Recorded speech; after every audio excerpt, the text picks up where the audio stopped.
বন্ধু, আমি যদি মারা যাই তাহলে কি তোর কষ্ট হবে না?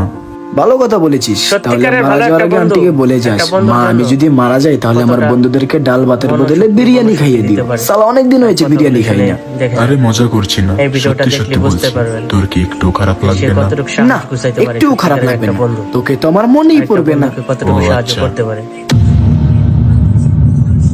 কিরে, কি হয়েছে তোর? হট করে এরকম মন খারাপ করে আছিস কেন? কিরে, কথা এখন বলছিস হয়তো না একটু কেন? ভালো লাগতেছে না। কি হয়েছে সামনে বল ভালো আমাকে। কিছু আছে।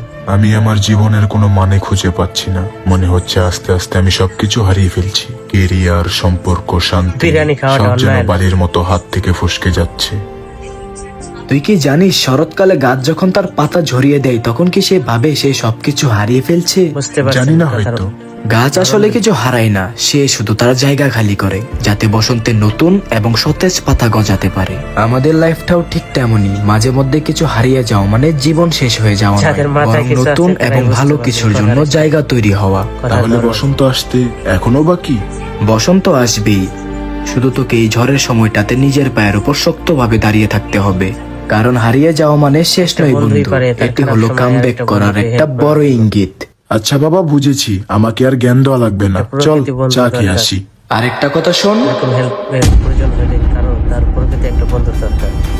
সৃষ্টিকর্তা তোর হাত থেকে ছোট জিনিসগুলো এই জন্যই কেড়ে নিচ্ছেন, এরকম বন্ধু কারণ সবার তোর ভাগ্যে তো জুটে হাত না। খালি না হলে উনি তোকে বড় কোনো উপহার দেবেন কি করে?